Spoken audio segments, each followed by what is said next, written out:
미래 모빌리티 그 서비스 종류 중에 이제 세 번째로 퍼스널 모빌리티를 설명을 드릴 텐데요.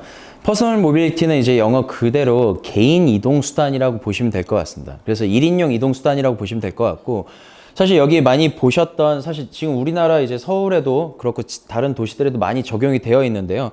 전동 킥보드와 같이 이러한 뭐 세그웨이도 다 퍼스널 모빌리티 종류에 들어간다고 보시면 되고, 사실은 자전거 그리고 그 요새 나오는 전기 자전거까지 다 퍼스널 모빌리티 범주에 들어간다고 보시면 될 것 같습니다. 다만 이제 저 오른쪽에 보이는 부분들은 좀 생소하실 텐데요. 어떻게 보면 이런 퍼스널 모빌리티의 가장 큰 약점은 겨울에 자전거 타시는 분들은 아마 잘 없으실 거예요. 왜냐하면 춥기 때문이죠.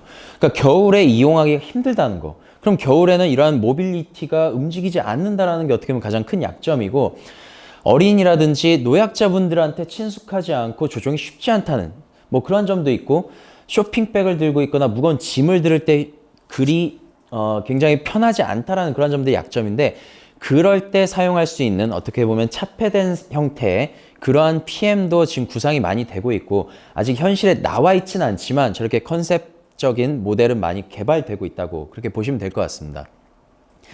그래서 퍼스널 모빌리티의 이제 장점이라고 한다면 어떻게 보면 편리함이죠. 자동차 굉장히 서울에도 교통 혼잡이 심한데, 그러한 교통 혼잡이 심한 환경에서 보행은 너무 느리지만 퍼스널 모빌리티를 탄다면 최대 뭐 20에서 30km 정도로 계속 움직일 수 있는, 어떻게 보면 지하철이 평균 속도가 40에서 50인데 퍼스널 모빌리티의 주행 속도가 20에서 30이기 때문에 사실은 PM의 효용성은 굉장히 있다라고 그렇게 보시면 될 것 같습니다. 또한 휴대성, 작기 때문에 한번 잠시 들고 갈 수도 있고 그러한 점이 있고요. 경제성이라는 건 한번 충전하면 이제 30에서 50km까지 이제 주행이 가능하다는 거고, 그리고 내연기관 쓰는 퍼스널 모빌리티는 사실 하나도 없죠. 다 전기를 사용하기 때문에 저런 대기질 개선에 기여를 할 수 있다는 저런 장점들이 있습니다. 그래서 무엇보다도 이런 편리함이 있기 때문에 내가 보행을 대체해서 보행거리 혹은 보행보다 좀 더 먼 거리를 퍼스널 모빌리티를 통해서 할 수 있다는 점에서 어떻게 보면 가장 큰 효용이 있다고 보시면 됩니다. 그래서 우리나라에서 이제 많이 사실은 다른 도시들에 많이 적용이 되었습니다. 서울 같은 경우도 정말 많은 퍼스널 모빌리티 업체들이 사업을 진행 중에 있고요. 각각이 일부 조금씩 다르지만 기본적으로 사업 형태는 많이 비슷하다고 보시면 될 것 같습니다. 그래서 대표적으로 제주의 공유형 퍼스널 모빌리티 시범 서비스, 현대자동차에 의해서 GT라는 저런 이제 Z라는 프로그램을 통해서 진행을 하고 있고요. 이런 전동 킥보드라든지 전기 자전거를 투입해가지고 관광하시는 분들이 이런 킥보드를 타고 관광을 즐길 수 있는 그러한 서비스를 진행 중에 있고, 사실 제가 살고 있는 세종 같은 경우도 전기 자전거가 보급되어 있습니다. 사실 전기 자전거뿐만 아니라 뭐 그냥 일반 자전거도 많이 보급되어 있지만, 전기 자전거에 기반한 퍼스널 모빌리티 시범 사업이 진행되고 있고, 사실 세종도 지금 1, 2생활권에 보급되어 있지만 이제 전 생활권으로 금년 중에 확대될 예정에 있습니다. 그래서 사실 퍼스널 모빌리티는 미래 서비스라기보다는 어떻게 보면 이미 들어와 있고, 들어와 있는 상태에서 계속 발전을 거듭할 것으로 그렇게 예상하고 있습니다. 그리고 또한 이제 공유차가 있는데요. 공유차 역시 사실 아까 들어보셨던 자율주행 자동차와 플라잉카보다는 훨씬 더 친숙하게 느끼실 겁니다. 그래서 우리나라에 이제 이렇게 쏘카라든지 타다 뭐 저런 카카오티 이런 것들이 있는데, 사실 저희가 흔히 이제 공유 서비스 하지만 차량 공유 서비스에서는 크게 두 가지로 나뉩니다. 우리나라 같은 경우는 이제 카쉐어링 서비스가 대부분이긴 한데, 카쉐어링이라는 건 말 그대로 제가 운전할 수 있는 사람인데 차량을 빌려서 제가 직접 운전하고 목적지까지 가서 반납하는 게 카쉐어링 서비스고요. 라이드 쉐어링이라는 거는 우리 뭐 보통 영어로 이제 뭐 라이드를 준다고 뭐 이제 그런 식으로 표현을 많이 하는데, 한마디로 기사가 딸린 차량이 와서 저를 실어서 목적지까지 데려다주는, 어떻게 보면 택시와 같은 서비스라고 보시면 될 것 같습니다. 그래서 이런 쏘카라든지 외국에 있는 드라이브 나우라든지 카투고 이런 것들은 이제 다 카쉐어링 서비스의 범주에 들어간다고 보시면 되고요. 저는 최근에 이제 약간 좀 이슈가 됐었던 타다 서비스라든지 최근에 나오고 있는 카카오티 드라이버, 저 우버 서비스, 이렇게 기사가 딸린 차량이 와서 저를 이동시켜주는 그러한 서비스가 이제 라이드 쉐어링 서비스라고 보시면 됩니다. 그래서 이 카쉐어링 서비스라는 게 이미 들어와 있고 계속 적용이 되겠지만, 이제 좀 더 혁신적인 차원에서 보자면 제가 라이드 쉐어링 같은 경우는 기사가 딸린 차가 와서 나를 실어준다고 했는데, 그 기사 역시 없는 이 웨이모원 서비스 같은 경우가 차량 공유 서비스와 자율주행 기술이 결합된 그런 융합 서비스라고 보시면 될 것 같습니다. 그래서 나는 운전을 안 하지만 기사가 딸린 차량이 아니라 자율주행 자동차가 와서 나를 태우고 목적지까지 이동하는 거죠. 그래서 이러한 이제 구글의 이런 웨이모원 서비스가 있고요. 사실 우버 서비스 작년쯤에 그 사고가 일어나서 약간 논란이 되긴 했지만 우버 역시 저는 자율주행 자동차 기반의 쉐어링 서비스를 지금 진행하고 있고요. 도요타 같은 경우는 사실 컨셉이지만 이렇게 이팔렛이라고 해서 이제 자율주행 셔틀 서비스 준비 중에 있고 나비아 같은 경우는 실제 저런 이제 나비아 차량을 이용해서 자율주행 대중교통 서비스를 진행하고 있다고 그렇게 보시면 될 것 같습니다. 그리고 공유 서비스에 의해서 이제 수요응답형 서비스인데요. 수요응답형이라는 건 사실 기본적으로 대중교통, 우리의 대중교통 버스와 크게 다르지 않다고 보시면 되는데 다만 지금의 대중교통이 정해진 시간에 정해진 노선만 간다고 치면 수요 대응형이라는 거는 사람들이 원하는 수요, 그러니까 즉 내가 원하는 시간대와 원하는 장소에 노선을 새롭게 배차해서 그 버스를 타고 간다고 보시면 될 것 같습니다. 그래서 서울같이 수요가 많은 데는 출퇴근 시간에 이렇게 노선들이 많이 있지만 특정 이렇게 빨갛게 이런 기종점 부분에서는 출퇴근 시간만 사람들이 많이 타더라. 이렇게 수요가 시간적으로 집약된 구간에 대해서 아침 7시나 9시까지만 버스를 배차해 준다든지 이러한 형태도 이제 수요응답형 서비스의 하나의 형태라고 볼 수 있고요. 다만 농어촌에서는 약간 이런 형태와는 달리 이런 수요응답형 버스가 차고지에 대기하고 있다가 노인분들이나 이제 수요가 있는 그런 분들이 이제 휴대폰이나 전화로 콜을 했을 때 그러한 분들이 계시는 곳으로 가서 그분들을 모시고 목적지까지 이동하는 어떻게 보면 도심에서의 적용 사례와 저 농어촌에서의 적용 사례가 조금 다른 부분이 있다라고 그렇게 이해하시면 될 것 같습니다. 그래서 이러한 서비스들이 현재 이제 이미 뭐 농어촌 부분 같은 게 나와 있지만 좀 더 획기적으로 진짜 우리가 흔히 생각하는 언제 어디서나 내가 원할 때 원하는 장소에서 탈 수 있는 그러한 서비스로서 이제 국가의 스마트시티 챌린지 사업으로 현대에서 이제 인천 모빌리티 온 디맨드라는 아이모드라는 서비스를 현재 시범 사업 진행 중에 있습니다. 그래서 개념은 제가 말씀드렸던 것처럼 기존 버스 노선이 이렇게 가는 게 있고 B, C 노선이 있다면 이렇게 좀 더 다르게 빠르게 가게 원하는 사람이 있다면 배차를 다시 해서 이 사람은 여기에서 타지만 여기 정류장 하나만 들르고 다른 정류장 다른 노선을 갈 수 있다라는 거죠. 이거는 다 실시간 승객 수요에 의해서 이제 배차가 진행이 되고 운영 계획이 새롭게 되는 부분입니다. 그래서 지금은 현재 저 현대 솔라티 차량으로 이제 수요 대응형 서비스를 진행하고 있습니다. 그런데 제가 말씀드렸던 것처럼 아까 자율주행, 플라잉카 얘기했고 퍼스널 모빌리티 얘기했고 카쉐어링 수요응답형 얘기했습니다. 이거 말고도 각 서비스별로 각 모빌리티 회사들을 다 합치면 굉장히 많은 회사들이 있는데 이걸 이론적으로 이용한다고 치면 모든 회사들의 어플리케이션을 다 다운받아서 그때그때 제가 예약하고 결제해야 된다는 거거든요. 그건 굉장히 귀찮기 때문에 이러한 모든 서비스, 그러니까 즉 그것들의 운영 정보를 다 통합해서 한 번에 제가 예약을 하고 결제까지 단 한 번만 하면 여러 가지 카쉐어링이든 택시든 버스든 같이 한 번에 탈 수 있는 그러한 서비스가 이제 나오고 있습니다. 그래서 이러한 것들이 이제 어떻게 보면 모빌리티 에서 서비스라고 이제 마스라고 보통 표현을 하는데요. 이러한 것들은 이제 여기 이제 뭐 영상에도 일부 나와 있긴 합니다만 네, 유튜브 영상인데요.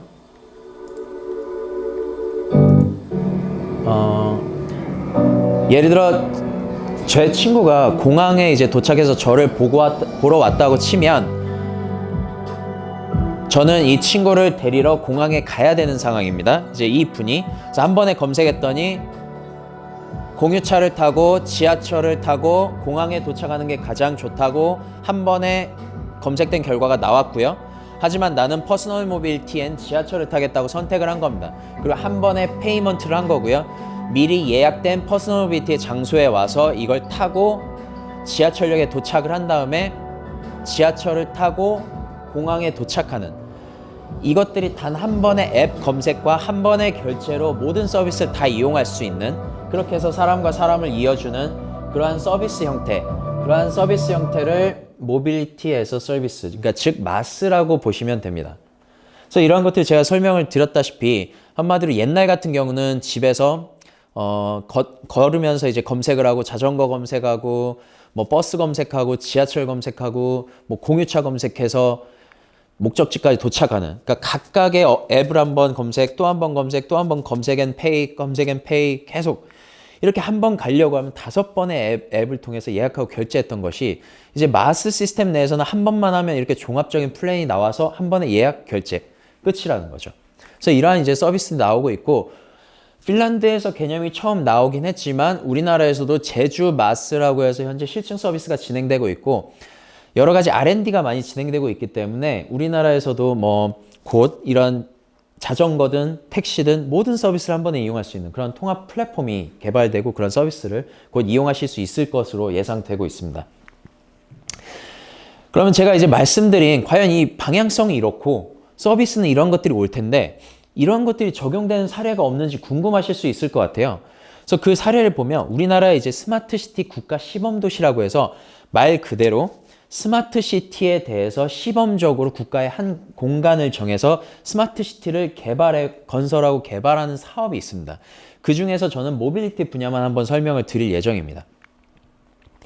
그래서 아마 들어보신 분들도 있을 수 있는데 지금 국가 시범도시 사업이라고 해서 사실은 세종과 부산의 한 지역이 선정돼서 이제 스마트시티 사업이 진행 중에 있습니다.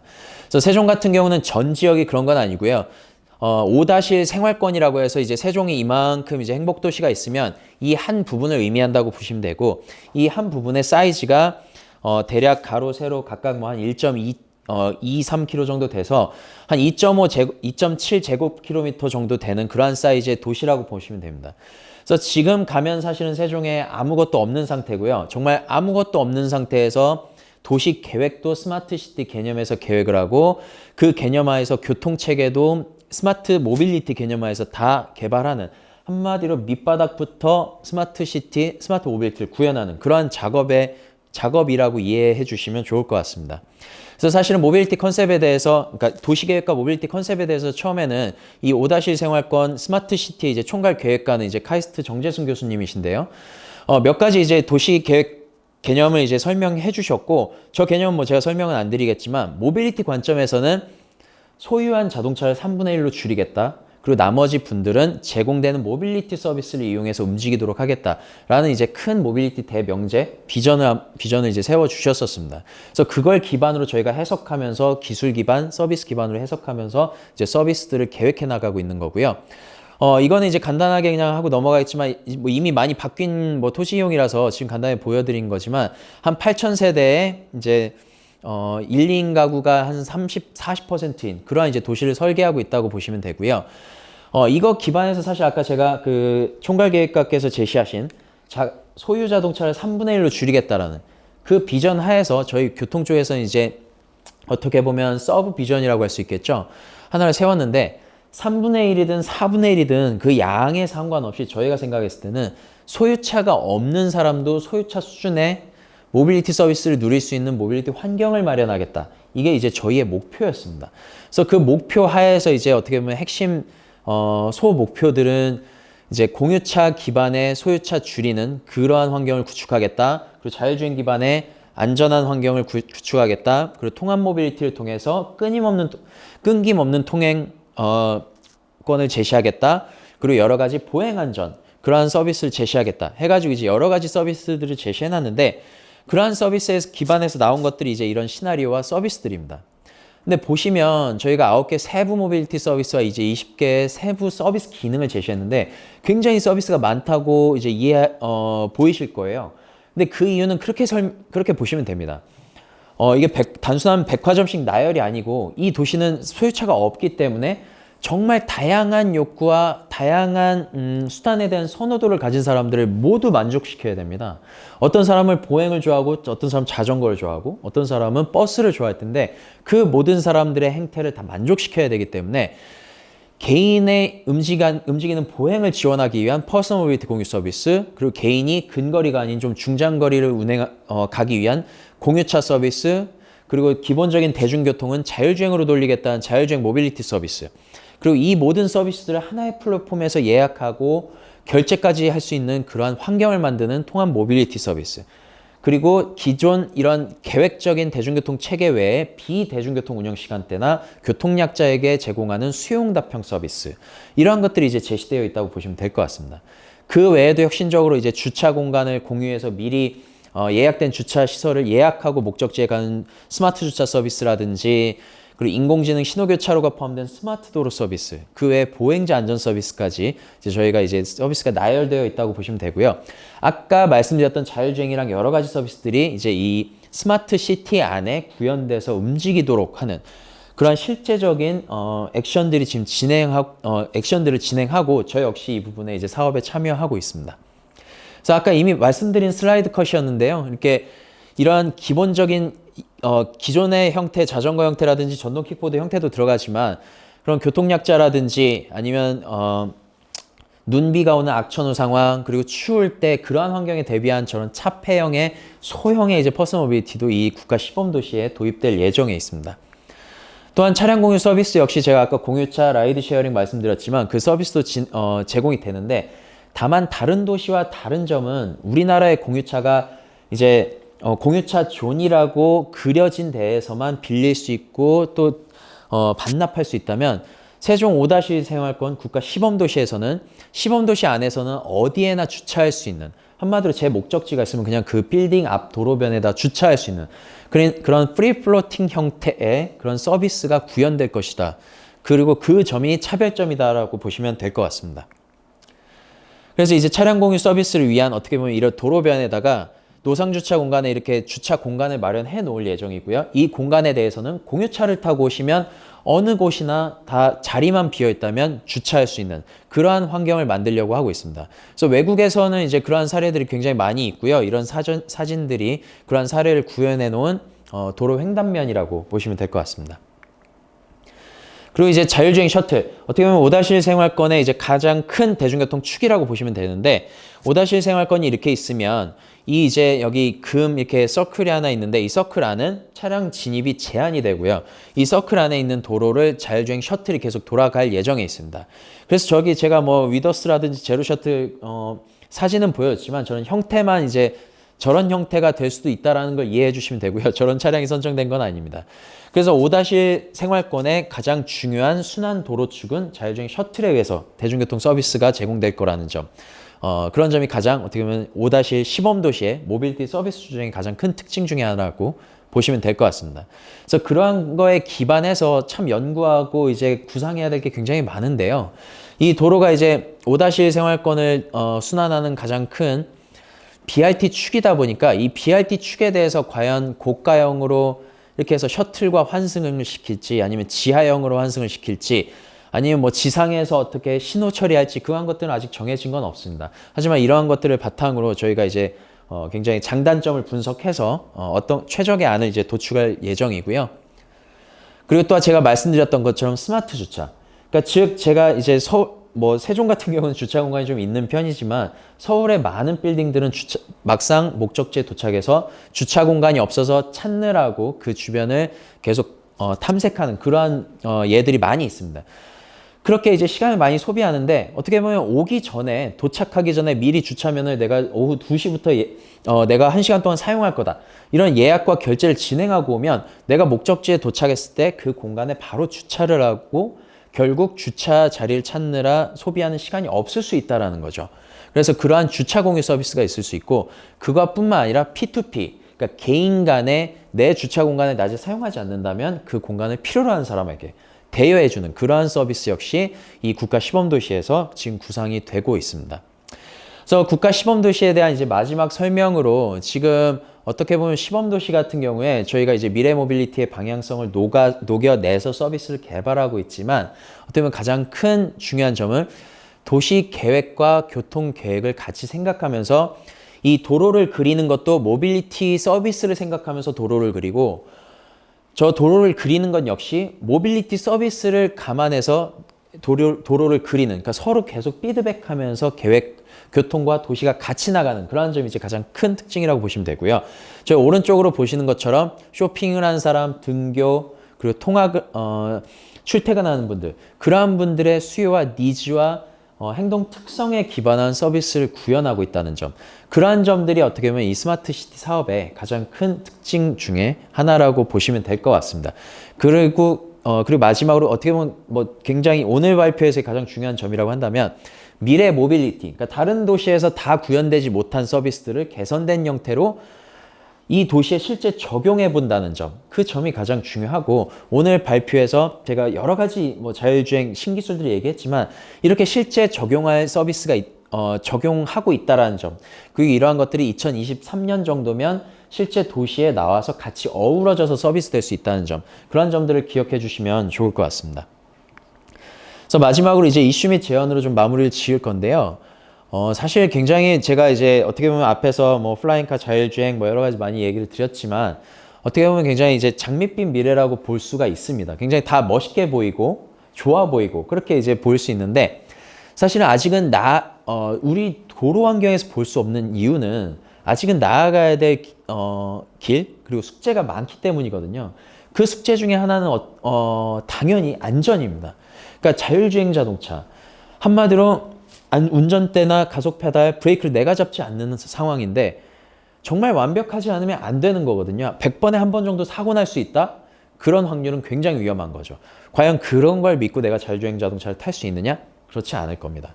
그래서 실제로 2018년에 이제 우버, 테슬라 사고, 2016년에 또 테슬라와 구글 사고, 이런 사고들이 많이 있었고요. 우버 같은 경우에 이제 2018년 가장 최근에 났었기 때문에 다 기억을 하실 거예요. 그래서 야간에 자전거 타는 사람을 보질 못해서 이제 자율주행 자동차와 자전거 타시는 분이 충돌했던 거고, 사건이었고, 이제 테슬라 사건, 테슬라 같은 경우도 트레일러가 이렇게 지나가는데 테슬라가 그 트레일러를 제대로 인식하지 못하고 트레일러 밑으로 가는 바람에 사고 나서 운전자가 사망하는 그러한 사고였습니다. 그러니까 여전히 간간히 기술 개발과 실제 서비스 차원에서 사고가 일어나기 때문에 지금 어떻게 보면 연구자, 기술 개발하는 사람, 모빌리티 회사들에서의 가장 큰 고민은 이 안전성 확보일 겁니다. 그래서 이 안전성 확보가 돼야 되고요. 민간 차원에서도 기술 개발 차원에서 굉장히 많은 노력하고 있지만 우리나라의 국가 역시 이게 이제 자동차안전연구원에 건설된 KCT라는 자율주행 자동차 실험 도시, 그러니까 실험 테스트 베드입니다. 그러니까 고속도로 환경, 뭐 여기 도시 환경, 신호교차로 이런 것들이 있는데요. 이렇게 트랙을 만들어 놓고 계속해서 테스팅을 진행할 예정에 있습니다. 그러니까 결국 사실은 제 생각엔 왕도가 없는 것 같아요. 계속 테스팅하고 계속 실수하는 수밖에 없습니다. 다만 그 실수를 하되 최대한 이런 안전한 환경에서 실수하고 기술을 개선하고 또 서비스를 개선하는 그러한 노력을 계속 구현해 나가고, 그래야 안전성이 검증되고 그 검증된 환경에서 이 자율주행 자동차가 계속 확산해 나갈 수 있을 것으로 그렇게 기대하고 있습니다. 또한 뭐 이런 단순한 안전뿐만 아니라 사이버 시큐리티 역시 굉장히 중요한데요. 지금까지의 자동차는 우리가 컨트롤했기 때문에 이런 문제에 대한 부분은 약간 좀 더 간과하거나 좀 더 작은 문제였는데, 자율주행 자동차는 기본적으로 기계가 운전하기 때문에 그 기계가 만약에 어떤 사이버 어택을 받아서 다른 사람에 의해서 조종된다거나 아니면 어떤 기능이 마비가 된다거나 이런 게 되면 굉장히 위험하겠죠. 그래서 사실은 영화에서도 그 분노의 질주에서도 이제 자동차들을 다 이 무선으로 연결해서 막 빌딩에서 자동차들을 그냥 가속시켜서 다 떨어지게 하는 이런 것들도 있었는데, 실제로 이거는 이제 뭐 사고는 아니었고 킨 시큐리티 랩이라는 이제 스타트업에서 테슬라를 한번 해킹해 본 겁니다. 해킹했더니 이제 이 킨 시큐리티 랩이라는 저 테슬라의 이제 화면이 땅 뜨면서 자동차가 이 시큐리티 랩에 의해서 조종되게 된 거죠. 그러니까 이런 사이버 시큐리티는 나쁜 생각을 가지고 있는 사람이 있다면 충분히 가능한 그러한 시나리오라고 보시면 됩니다. 하지만 그런 심각한 게 아니더라도 고속 주행 중에 갑자기 이 자동차 백미러가 접힌다거나 아니면 온도가 갑자기 올라간다거나 아니면 저런 차량 전자동화된 시트가 갑자기 접힌다거나 창문이 내려간다, 이러면 굉장히 위험한 상황이 연출될 수 있겠죠. 그러니까 사실은 이런 사이버 시큐리티 문제 역시 굉장히 어떻게 보면 자율주행 자동차나 플라잉카가 오면서 같이 대두되는 가장 큰 이슈이자 해결해야 될 포인트라고 그렇게 저희 생각하고 있고, 많은 기술 개발들이 지금 진행 중에 있습니다. 그래서 이러한 것들이 이제 어떻게 보면 기술 개발되었다고 해도 사회적 수용성이 중요한데요. 사회적 수용성이라는 거는 이제 말씀드리면 이걸 이용하는 사람들이 받아들일 준비, 받아들일 마음이 있어야 된다는 겁니다. 이 안전성이 아무리 기술자들이 안전하다 해도 내 생각에 안전하게 느끼지 않는다면 이것들을 이용하지 않을 거거든요.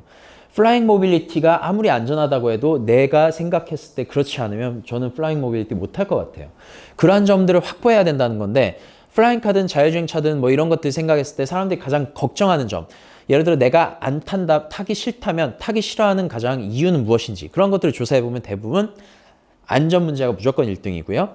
두 번째는 이제 소음 같은 것들입니다. 특히 플라잉카 같은 경우 이제 멀티콥터 방식 뭐 이런 것들이 있기 때문에 소음이 심할 수 있어서 나는 굳이 타진 않겠다. 이런 대답들이 있습니다. 그래서 이런 안전과 저런 소음 같은 것들이 검증이 되어야 된다는 거고요. 또 무엇보다도 대중이 인식하기에 이게 과연 편리하고 나한테 유익한가? 그게 시간적으로나 비용적으로 유익한지를 생각해 봐야 되는데 만약에 저렴하게 내 차를 사용해서 30분 갈 수 있는 거리를 1시간이면 갈 수 있는 거리를 플라잉카를 타면 플라잉카 타는 데까지 타고 가서 가는 건 빨리 가는데 그 건물에서 엘리베이터를 타고 올라가는 시간, 걷는 거리들이 결국 걸려서 자가차 1시간인데 플라잉카는 50분이다. 그러니까 한마디로 10분밖에 전략이 안 된다면 많은 사람들이 안 탈 수 있거든요. 그러니까 이러한 시간 절감이나 또 비용도 마찬가지이기 때문에 비용도 저렴하면서 시간적으로도 많이 절약되거나 이러한 점들이 있어야 사람들이 탈 수 있습니다. 그래서 아무리 좋은 기술 개발품이 제시된다 하더라도 사람들이 이러한 서비스 편리함, 그런 유익성 측면에서 정말 보장이 돼야 탈 수 있다는 거. 그래야 확산될 수 있다는 점이 굉장히 중요한 포인트일 것 같습니다. 그래서 이제 사실 스마트 시티도 마찬가지지만 옛날의 실증 방식은 그냥 기술을 테스트 랩에서 기술을 한번 검증해보고 좀 고치는 수준을 이제 보통 검증했는데 현재 이제 리빙랩이라고 해서 뭐 살아있는 실험실, 생활 실험실 한마디로 시민들의 생활 공간 안에다가 이러한 자율주행 자동차나 플라잉카를 가져다 놓고 같이 한번 서비스를 이용해 보면서 문제 해결을 시도하고 단순하게 어떤 기술이 별로다 혹은 기술이 개선돼야 된다 이런 포인트뿐만 아니라 서비스적인 측면에서도 이게 앱과 연동돼서 내가 원할 때 왔으면 좋겠다. 아니면 이쪽 A 노선보다는 B 노선으로 가는 게 더 안전에도 효과적일 것 같다. 이러한 것들을 시민들과 전문가들이 같이 공유하는 이런 리빙랩형 실증이 굉장히 중요한 것 같습니다. 그래서 스마트 시티에 있어서 시민들의 의견을 반영하는 건 굉장히 중요한 요소고요. 그렇기 때문에 이런 스마트 모빌리티 분야의 셔틀이라든지 이런 부분들도 같이 리빙랩 관점에서 실험을 해보는 그러한 관점에서 실험해보는 부분들이 굉장히 중요하다고 저는 판단하고 있습니다.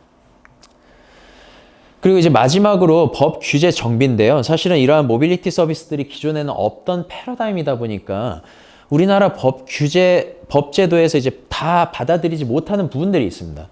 그래서 스마트 시티 사업, 제가 아까 말씀드렸던 스마트 시티 국가 시범도시 사업에서는 그러한 혁신적인 서비스들을 받아들이기 위해서 규제가 있어서 하지 못하는 부분들은 그 규제를 한시적으로 풀 수 있는 방안을 강구하고 있고 그리고 어떤 법제도적인 정의가 아예 없는 그런 혁신 서비스에 대해서는 그러한 법 규제에 따로 어떤 규제가 없어도 진행할 수 있도록 그런 공간을 마련해서 여기에서는 그 기술을 적용할 수 있는 그런 식으로 법 규제를 정비하고 있습니다.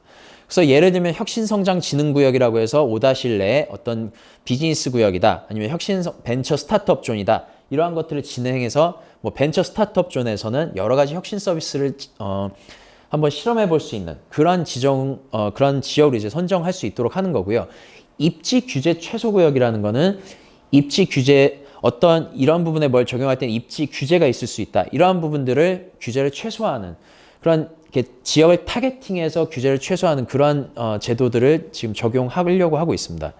그래서 이런 것처럼 사실은 어떻게 보면 규제 샌드박스라고 많이 들어보셨는지 모르겠는데요. 법 규제가 있다면 일정 시간과 일정 범위 내에서 특정 기술에 대해서는 법 규제를 좀 완화해 주거나 좀 면제해 주는 그러한 것들을 이제 규제 샌드박스라고 할 수 있는데 여기는 뭐 교통뿐만 아니라 굉장히 많은 이제 사례가 제시되어 있습니다. 이거는 이제 국무조정실에서 이제 홍보용으로 만든 그러한 내용이고요.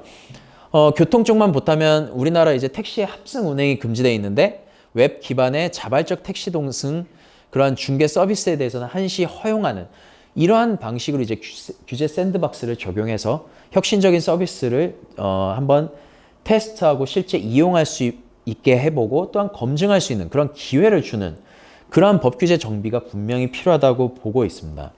그래서 사실 이거 말고도 굉장히 저희가 풀어가야 될 숙제는 많고요. 미래 모빌리티의 방향이라는 거는 저희가 근 미래에 대해서는 어떤 어플리케이션이 올 수 있다라고 많이 예상은 하고 있지만 그걸 또 풀어내는 거는 조금 현실적으로 좀 다른 얘기긴 합니다. 그래서 말씀드렸던 것처럼 법 규제뿐만 아니라 실제 기술도 검증이 돼야 되고 서비스적으로도 사람들이 인지하기에 안전하고 편리하구나 이런 인지를 줄 정도여야 된다는 거죠. 그래서 아직 참 숙제는 많고 어렵습니다.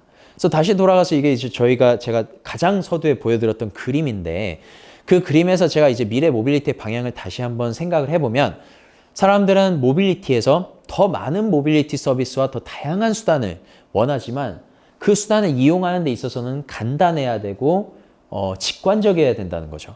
그래서 바로 많은 생각하지 않음에도 내가 가장 편리한 수단을 A, B, C를 연결해서 탈 수 있어야 된다는 거고요.